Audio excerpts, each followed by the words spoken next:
Good to catch up. Now, every year Super Bowl commercials become more highly anticipated. For some onlookers, they even trump the game itself. This year, companies forked out $3 million for 30 seconds. 30 seconds of airtime. Wow. What used to be the biggest day on the calendar for sporting events in the US has now become the biggest day for marketing in corporate America. It all started in 1984 when an Apple Computers commercial directed by Ridley Scott aired during the third quarter.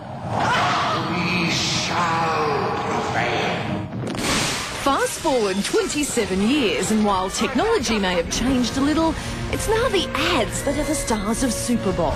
This year sees talking babies. What do you think of this look for prom? Is it during tax season, or this is the last time you're gonna plan our vacation?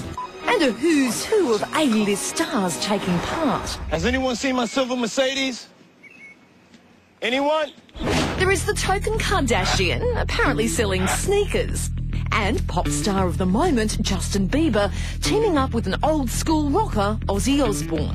It's not all A-list, though. Those lesser known get their 30 seconds of fame. With a growing consensus that the ads are better entertainment than the game. The game's back on. So, at a whopping $100,000 a second, are they worth it? Wow, to talk more about this phenomenon, we're joined by marketing expert Craig Seitam from Promotion Space. Good morning to you, Craig. Nice to see you. Good morning. $3 million for a 30-second ad. It's too much money for it to be anything else but pure genius. It's not madness, is it?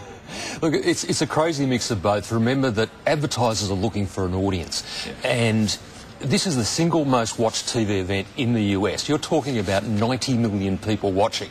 So it's genuinely value depending on how you look at it. But also it's quite scary in the fact that there's a lot of competitors all against each other. Car manufacturers, beer, Coke versus Pepsi, all trying to get heard. Yeah, and all these A-listers signing up for commercials. It's kind of strange, isn't it? Well, it is and it isn't. I guess, again, remembering that number, 90 million, what celebrity is not going to want to appear in front of that kind of an audience? Even if it's a TV commercial? Even as a TV commercial.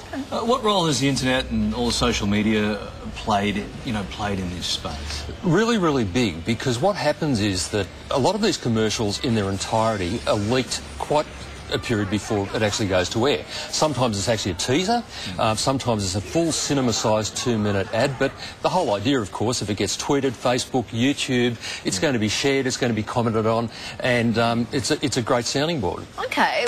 Any downsides, do you think, to this kind of exposure? I mean, we're across the other side of the world and we're playing these ads for nothing in this space. Is there any downside at all? Look, there can be, because there's huge expectations. So, of course, if it underwhelms, then it's not really going to do as well. But also remember that these ads aren't competing against each other necessarily.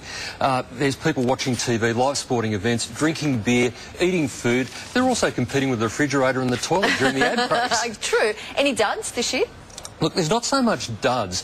I actually found that the big expectation was the Darth Vader boy for Volkswagen.